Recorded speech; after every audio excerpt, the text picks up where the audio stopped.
Beautiful people, আসসালামু আলাইকুম। স্বাগতম জানাচ্ছি নওরিন আনার রান্নাঘর থেকে। আজকে আপনাদের জন্য নিয়ে এসেছি একদম ঘরোয়া স্বাদের মজাদার রুই মাছ ভুনা। মশলার সুন্দর ঘ্রাণে আর ঝালঝাল ভুনা মাখা রুই মাছ গরম ভাতের সঙ্গে খেতে একেবারেই জমে যাবে। খুব সহজ কিছু উপকরণ দিয়ে এই রুই মাছ ভুনাটা করেছি।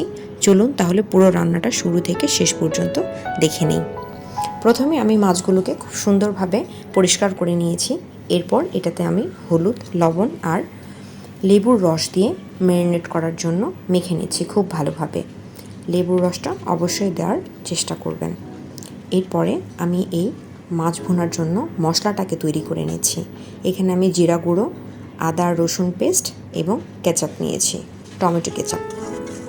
এরপরে আমি কড়াইয়ে তেল গরম করে কিছুটা পেঁয়াজ ব্রাউন কালার করে ভেজে নিয়ে সব উপকরণগুলো এখানে ঢেলে দিয়েছি। এরপর মশলাটাকে খুব ভালোভাবে আমি নেড়ে নিয়েছি যাতে মশলার কাঁচা গন্ধ না থাকে। এরপরে একে একে হলুদ এবং লবণ আর লাল মরিচের গুঁড়ো দিয়ে পুরো মশলাটাকে খুব ভালোভাবে কষিয়ে নিয়েছি সামান্য একটু পানি দিয়ে।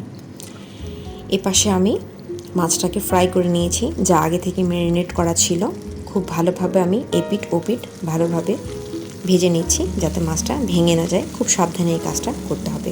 এরপরে কয়েকটা কাঁচামরিচ আমি কষিয়ে রাখা সেই মশলাগুলোতে দিয়ে আরেকটু ভালোভাবে কষিয়ে নিয়ে সেখানে আমি ভেজে রাখা আগে থেকে যে মাছগুলো ছিল সেই মাছগুলোকে খুব সাবধানে দিয়ে দিচ্ছি।